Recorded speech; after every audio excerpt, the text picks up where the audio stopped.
There was no final rose. I didn't get a chance to say my goodbyes. No one even offered to walk me out. Just like that, I'd been kicked out of Bachelor Nation. For years, I'd been obsessed with the Bachelor franchise. Even though my beat at the Los Angeles Times is film, I enjoyed watching The Batch so much that I willingly opted to spend my Monday nights writing recaps of each new episode. Because of my coverage, ABC granted me access to a handful of Bachelor-related activities. I attended tapings of the Women Tell All specials, interviewing jilted ladies after they've been left roseless. One season, The Bachelor himself, along with host Chris Harrison and a slew of cameras, even crashed a viewing party at my house. And then there were the weekly conference calls, probably the least illuminating of the Bachelor press opportunities. The calls worked like this. Dozens of journalists were given an access code, dialed into an ABC line, and then were allowed to publicly ask the contestant of the week a question or two. It wasn't soul-searching stuff. It was bachelor.net.rose.tv.com asking about on-screen smooching. But suddenly, the emails with bland press releases inviting me to participate in the calls stopped showing up in my inbox. I promptly got in touch with an ABC publicist to see if the move had been accidental. "I'm sorry," the rep responded. "We're just so slammed this season that there's no more room on the call." Which, what? How do you run out of room on a conference call? The situation seems suspect to me, and my editor at the paper agreed. So he decided to call up ABC's publicity department to get the real story. And what he learned was that apparently producers had deemed my coverage too negative and no longer wanted me near any show-sponsored events. I was shocked. Were my recaps snarky? That would be a duh. But who doesn't hate watch The Bachelor? No one takes a show about 25 women vying for one man seriously. My editor at the LA Times decided that we wouldn't write another word about the show until they reinstated my access. Some members of Bachelor Nation, that's how ABC refers to us Rose lovers, were outraged on my behalf. My Twitter followers sent messages to show producers and network executives complaining that the ruling was unfair. The female-centric blog Jezebel even wrote an item about the scuffle. While her coverage hasn't exactly been glowing, it hasn't been wholly horrible either. Perhaps she took one too many stabs at ABC last season.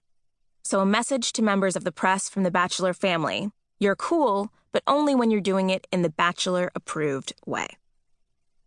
Still, ABC's so-called ban didn't stop me from publicly sharing my thoughts about The Bachelor. Even after the paper instituted its "the show is dead to us" policy, I kept watching and tweeting about the show as a fan. And in a way, it was freeing. Without a post-episode recap deadline to meet, I started viewing the series differently, taking in how the Twitter sphere reacted to storylines and analyzing how my feelings shifted throughout the course of a season. I even decided to start an email group, aptly titled Batch Discuss. I hope you've gotten on the abbreviation train by now. And invited about 24 smart lady fans I knew to share thoughts about episodes and show-related news on the daily. Whenever a new season was airing, we'd gather in my living room with Rosé and Skinny Pop to watch together, something that instantly elevated the viewing experience. Because many of us were entertainment journalists, we'd often cross paths with Batch contestants, and sometimes we could even convince them to come watch themselves on TV with us. Eric Bigger, Ashley Iaconetti, and JJ Lane have all been guests on my couch, and once Robbie Hayes ghosted us after promising to come over and requesting we make him Moscow mules. I have no use for those copper mugs now, you sockless liar. While it is, admittedly, fun to make jabs about the drunken contestants with their staged limo entrances, I don't just watch the show because it can be a train wreck. By the finale each season, I find myself rooting for the final two to make it to the altar. I'm weirdly touched by the cheesy proposal, these overwrought declarations of love between two people who've known each other for just a few weeks. In those moments, it's easy to forget that just 6 couples in the history of the show have wed. And I think I'm being generous by including the 2 marriages that came out of Bachelor in Paradise in that figure. I refuse to count Marcus and Lacey. Sorry, not sorry. A part of me, 32 years old, single, and tindering up a storm, wants to believe in the fantasy. Sometimes, I even daydream about what it would be like if I were on the show. To be clear, Even if I weren't banned, this would be a total pipe dream. I don't even have the kind of hands that an engagement ring would look good on. I still embarrassingly bite my nails, and I never get manicures. Plus, my friends often joke that if you were to take a photograph of just my hands, you'd think they belonged to a pudgy 5-year-old. When I was in 2nd grade, my uncle, who made his living as a commercial photographer, asked if I wanted to earn $100 by working as a hand model for a toy catalog he was shooting. But when he got a look at my hands, my sister, who was a mere 6 years old at the time, was given the job over me. Plus, I wouldn't want one of those gaudy Neil Lane rings anyway. I want something rare and chic, like a unique crystal with meaning or an antique ring that belonged to someone important. It won't look expensive per se, but at least I'll know the guy had to go farther than the K Jewelers at the mall to pick it out. Besides, I could never pass the show's stringent yet unspoken body requirements. Even if they generously allowed me to go on as a plus-size model or some other bullshit, I'm only 5'1", so no one would believe it. I've literally never worn a bikini in my entire life. Not once. I never lay out.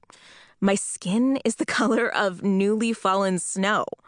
That whole lounging by the pool thing, I'll take a book in a blanket-heavy nook, thank you very much. And have I mentioned I don't drink? As if I wasn't already skeptical enough of the process, the producers would have no chance of loosening me up with alk. Oh, and I'm scared of heights, so helicopters are out. And not in that cute way where it's like, oh my God, I'm so anxious. Please hold me because I'm nervous and not because I desperately want to be near you.